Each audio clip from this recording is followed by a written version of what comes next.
Hey everyone, welcome back to This is Eleni. I'm Linda. Elliot? So, we are currently in Dallas, Texas. We were here for a 2-day real estate workshop, which was actually really nice. What did you think about it? It was good. It was the people here were nice. They're very nice. It was a big crowd. Uh, the Yeah. different what I liked about it was the people here. They had I think the one that was on stage that was probably the lowest amount of units was about 650, but based on the portfolio. The highest one was what, 800,000. 8,000. Oh, 8,000? 800,000. No, 8,000 units, which is 8,000. crazy. Yeah. Which is crazy. It's literally double, triple, 10x the amount than people in Canada. Well, I can't say that, but the ones that we've met so far, the seminars we go to in Canada, they're not that big. Yeah, yeah, we've been to a few in Canada, and I think the biggest person I've seen and heard from, he had a 50 million portfolio. I think he said he had 150 doors, something like that. But smallest person here was 600 Yeah. units. Yeah. So, what video we're doing today? So we're doing a video called Creating Better Communication with Partners and Stop Blaming Others, I guess. Or each other. For each other, yes. Okay, the first topic I want to we'll talk about is working towards understanding each other. Working towards understanding each other rather than responding. And I like this topic because I feel just even in when I observe other relationships and sometimes at the beginning of our relationship is we have a tendency on when we're communicating, you just respond to what they're saying rather than trying to understand where they're coming from. A big part of it is also understanding your partner. You know, sometimes if they're not cooperating with you, there's a bigger picture, and sometimes you gotta take your time kind of figuring out what the problem is rather than responding to something you might not like what they say, or you might not understand where they're coming from. So I think it's very important to really take a step back and trying to understand your partner as a whole and also in that certain situation rather than quickly just responding to or reacting to a scenario or a situation. If I could, let's see, if an example would be if we're going out, if we had an event, for example, and maybe I thought it was very important, I wanted to be on time, and Linda was kind of taking her time, but she wasn't in a sense, but like taking her time, trying to get ready, trying to look good, right? Trying to look presentable. But in my eyes, it looks like she's just wasting time and she's just being a slacker and just, like it's all about her and, and I could just quickly react to that and be like, Linda, like, let's go. Like, this is a routine. But when you understand your partner, you kind of see like, okay, she's, and females always want to look their best, right? And want to kind of prepare for the moment, because guys, like, you just throw on something, throw on a quick suit, throw on a shirt, and you're ready to go. Yeah. It's different with females, right? So, especially if your partner takes that time to get ready, rather than leaving it down to the last 20 minutes, half an hour, you can remind them and saying, okay, there's an important event, we got to leave at this time. Let's make sure we start to get ready at this time so we leave on time, rather than it's 20 minutes and, maybe your partner just didn't really think about it and is running a little bit late, and now you're kind of getting mad at them, right? And so it's always kind of understanding the situation and trying to working to prevent any kind of issues that come up, right? Yeah. And if it comes up, right, you can explain to your like I explained to Linda, it's just like, okay, we're gonna be late, whatever, there's no point in getting mad about it now, but like let's learn from this so we can prevent this in the future, right? So, and then it goes both ways. Like, as a partner, it's also your responsibility to remind them in the future in a different event. Okay, remember, like let's give ourselves an hour to get ready rather than 20 minutes, right? Yeah. And the communication just has to be big and open, and you both have to be working towards kind of resolving the problem. Yeah, it really all comes down to understanding each other. The next one would be following up periodically. I guess my quick takes on this is just when, and I guess it comes to the bigger picture of like creating better communication, right? If you're out with your friends, whatever, right? Your partner, your girlfriend, your wife is gonna obviously want to know if you're okay, want to know where you are, right? So it's almost like what would you call it? It's almost decency to just quick call just to let them know, especially if you're out for like 6 hours, 10 hours, Yeah. right? That everything's okay. I just got back to, even if you're traveling, just got back to the hotel, Yeah. and everything's fine, right?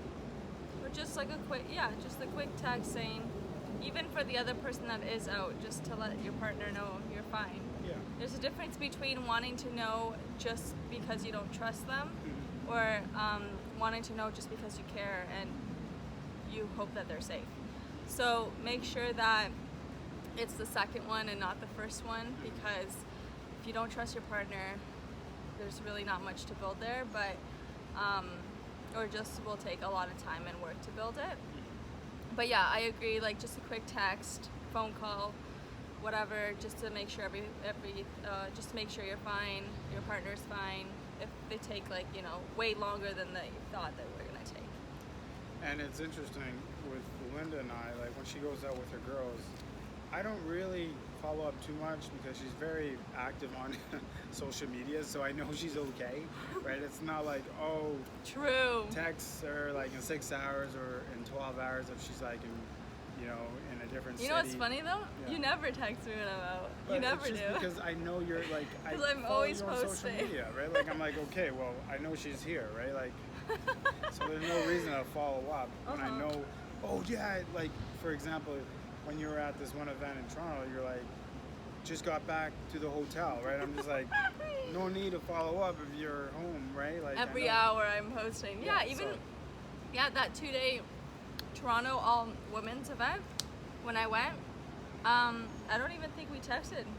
no, at all 'cause during the day. I saw you on social media, like I knew you were fine. Yeah, and guys, you don't always have to text your partner when you're out, like, or even when you're traveling. Like if you, like for example, he knows I'm good because I post, but it's okay to periodically message them once or twice during the day. But you don't have to constantly, like, what are you doing now? What are you doing now? What are you doing now? Like, where are you now? It doesn't matter. Like stuff like that is just, to me at least, annoying. If my partner will continuously message me like every couple hours. But Sure. yeah, he never does because I'm so big on social media. I'm all over it, and I like to show my followers what I'm doing. Therefore, he looks at what I'm doing. Yeah, so I know you're good. But I guess another pointer on this topic would be, goes for both females and guys and males. It's just, you got to be careful on how much you follow up. It's kind of just like what Linda said. It'll start to get like you are very insecure and you want to know every single detail. Sorry guys, our camera just stopped. So what I was saying is, this goes for both females and males. You got to be very careful on how much you do follow up, because if you follow up too much, you're going to start to look like you're very insecure. You want to know exactly everything that your partner's doing at every single moment. And if you're going to be like that, you honestly probably should be single, because you just have no trust, right? Like if you're always worrying about like what your partner's doing, you clearly don't trust them, right? And why be in a relationship if you don't have any trust, right? Like Yeah. you're just stressing yourself out, you're stressing your partner out. It's just not a good look. No. Yeah. Any And thoughts on that? What was I gonna say? Oh yeah, let your partner have some freedom. Like, don't constantly message them, like Elliot said. Like, let them have their me time. You know, let them do whatever they want to do. Like, let them just have their own time apart from you, because you're with them all the time. Having time apart is so important. It's not like you're so bored of them or you can't get enough of them. It's just having time apart is important as a couple, as individuals, for growth and to meet other people. So that's really important. But yeah. So the next point is the 5-minute rule, and I feel like Love this one. yeah. Okay, 5-minute rule. So I personally, I learned this weekend with, what's his name? Hal, shoot, I forget the author's name. Hal Elrod. So I learned this weekend. Hal Elrod, author of The Miracle Morning. I haven't read the book, but I'm definitely going to when I get back. So he discussed in his speech that the 5-minute rule. And what that is, for example, if someone cuts you off on the street, or if you get mad about something your partner does, or even if your partner cheats, this is what the 5-minute rule is. You get upset, you get angry, you get depressed, you get sad for 5 minutes only, and you time yourself for 5 minutes. Go and do whatever you want to do. Take it all out. But after that timer is done, after the 5 minutes, you're done. You're over it. It's time to move on and move forward. I know that's probably not a lot of time, but it's so important to do this, because you get upset and mad for the 5 minutes, but then you have to be in a calm state back after the 5 minutes and just tell yourself you can't change it. You can't change what happened, because what happened is what happened. And what happened is not really what you're mad about. It's not accepting the reality of what happened to you. So when you accept the reality of what happened, then you will start to make that shift in that mindset and have a positive mindset. And then soon, like as you do the 5-minute rule, soon it will be 5 seconds. Like you'll get so used to it that you'll now, turn it into 5 seconds, where if someone cheats on you, you just, take a moment for 5 seconds. You say, okay, I can't change it. It happened. It's done. Why am I putting all this negative energy out into the universe, out into my partner? There's really no point. So you get over it fast, quickly, and you say, you know what? It's okay. Move your separate ways. Obviously, it hurts. But again, when you accept the reality of what happened, you will start to make a change. Because remember, you're not upset of what happened, it's the reality. You can't accept it. So, yeah. So I really love that. to give you some examples, maybe in a relationship, your partner does something, says something that makes you very angry, or says they're gonna be here for like a dinner date and they're super late, or they cancel on you, right? It's obviously upsetting, it's frustrating, right? But at the end of the day, to have very I'm even talking about you in general, like you want to have a very clear and healthy state of mind, right? So yes, everyone has emotions, and it's gonna hurt, you're gonna feel something, but just like Linda said, like you gotta take it and say, okay, be mad for 5 minutes. For some people it might be a little bit shorter, but vent it out, yell, scream, whatever you want to do. But then after those, the 5 minutes max, you're just like, okay, it's done, right? You cannot change it. You can't go back in time and recreate what just happened. Like, it's done. Mm-hmm. So if you can't change it, move on. Yeah. Right? And just, I know in business, this is such a good thing to do, because once you master this, you just literally focus on results. You focus on what you can change rather than what you can't change. Yeah, it definitely helps in relationships. Yeah, 100%. Very important. Yeah, because there's always going to be issues that come up in relationships, but it's how you react to those issues is what's the most important. It's how you react is what's going to determine if you stay together and build together, or if you need to go your separate ways, or just live your life miserably with that person. Yeah. So the second topic would be take responsibility. So I think this is very important. Responsibility. Linda and I always talk about this, and I don't want to mix topics here. Yeah, so responsibility, the big part of it is, it's almost like not even it's not blaming people when you have the power to control the situation, right? So, for example, I guess a good example would be the example I gave at the beginning. A situation with Linda and I. She was running late, and I want to be at this very important event very early, on time, so I can network, do whatever I need to do, right? So in reality, I could easily blame Linda, right? She's obviously my partner, and she's the one making me late, right? If you really look deep, you would understand that you look at the situation and, well, I would look at the situation and say, well, I do have options. One option, I could just leave and go to the event and tell Linda I'll meet her there, right? That's one option. Another option, I could just accept, kind of like that 5-minute rule, accept that I'm going to be late and backtrack and figure out, okay, what could I do to prevent this in the future, right? And also talk with my partner and help her understand, okay, let's work together to prevent this in the future, right? And that, rather than saying, Linda, you know what, this is your fault, right? It's taking the responsibility, right? Because it's a partnership, right? You both have to be on the same page. So I think it's really, that's just an example, but I think it's very, very important to take responsibility, especially if you can control the situation. The idea of blaming people is giving your power to that other person, or kind of literally saying, I have no control of the situation. That's all blaming is. Yeah, and the truth is every single human being has control of their own, emotions, what they do, how they deal with, issues and relationships, or even just anything in life. But yeah, like Elliot said, it's really important to take responsibility. Once you take responsibility, you will realize that you'll be a happier person because you're not blaming other people. And so many people blame others. Like, so many people blame their partners for what's going on, what they're doing, how, a certain situation, if it's a negative situation, they blame other people. And the truth is, like, if you look back on it, which a lot of people don't do, but if you look back on it, you will realize that you could have made different choices to solve that, issue. But yeah, taking responsibility is huge, huge, huge.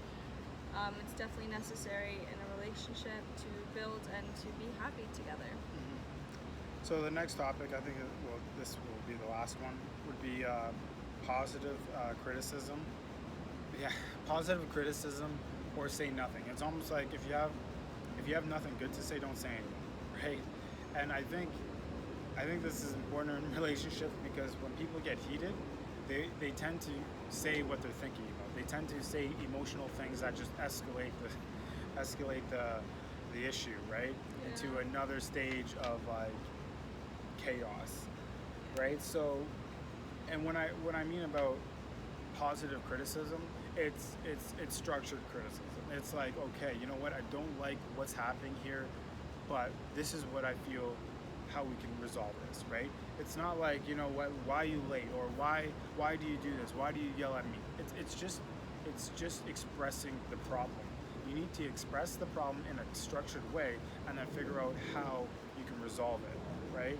And it's I see it all the time. People yell and get angry and carry on, but they're literally talking about nothing, right? They're just expressing how they feel, right? But it goes nowhere, right? You can't resolve a problem when you're yelling at each other about problems. Yeah. Right? It just continues to be a bigger problem. Yeah. Yeah, so positive criticism is pretty key. You need to also, like in business or whatever, your other significant part or your significant other is doing as a career, to give them like positive criticism, like to tell them how they can do better in life and just in their workplace is really, really good, and that's how you start to build a relationship. But yeah, like he said, if you don't have something nice to say to your partner, just don't say it at all, and just again do that 5-minute rule where you just take 5 minutes to yourself and let it all out in your head, or just let it all out somewhere else where your partner is not in the area, and just let it out and get over it, because again, if you can't change it and you can't go back on it, so just get over it and move forward with your partner if this is the person you want to build with. So an example on positive criticism I want to express is I see it often where in a relationship, partners or your partner or you will try to kind of put your other spouse, wife, husband, whatever you want to, or your other partner on a pedestal. And what I mean by this is just they only try to highlight all the good stuff, right? And they don't want to kind of bring to light any flaws or negative notations that they're kind of seeing in their partner. And I'm not saying to like, oh yeah, you know, go all out, but what I think is healthy and actually helps your partner become better is to bring up some flaws or some things that they can improve on, right? Because if you're always saying, oh babe, you look good, oh you don't need to change anything, oh you're if she's in a speaking career, oh yeah, you speak perfectly, that's not going to help her grow. That's not going to help them become better, right? Like they need structured and positive criticism to become better. If for example, if you feel that if she let's just say something simple, maybe her attire, her outfits are a little different, not maybe if she wants to be in a professional setting and they're a little casual, a little hip, right? It doesn't really flow together. It's good to kind of bring that up, but you bring it up in a way where there's not gonna be like, you know, resentment, right? You bring it up in a way where, hey, you know what, I noticed I did some research and I found that in this kind of setting, this kind of attire looks better or might help you get out there a little bit more, right? What is your thoughts on that, right? Rather than, man, what are you wearing? That doesn't make sense to wear. Like, it doesn't make sense to wear something like that for what you're doing, right? You need to just kind of like work together and kind of help your partner understand that you can do things to, I guess, make yourself better, to make yourself get out there in a positive way. Because at the end of the day, we don't know, like we, as an individual, we don't know everything, and it really helps us grow if there's people around us, a team, family around us to help us see what we're not seeing, right? And I guess that's kind of wraps around the positive criticism, right? Like if you have good friends, a good partner, and they kind of are on you and tell you, okay, maybe you should look at doing this, right? It might help you in this kind of way. It makes you think. It's like, okay, well, yeah, I didn't think of it. I didn't think of it like that. I'll try that out. And you never know, it could help, right? So Yeah, I think that's a that good example. aspect and kind of looking at it in that kind of way does help as well. Alright guys, so that concludes the end of this video. I hope you found this video educational and helpful, and hopefully you implement some of these into your relationship as well and speak with your partner and communicate. So hopefully you enjoyed this video again. Thanks so much for watching, and we would really greatly appreciate if you give this video a huge thumbs up. And don't forget to like, comment, share, and subscribe, and we'll see you in our next video. Bye. See ya.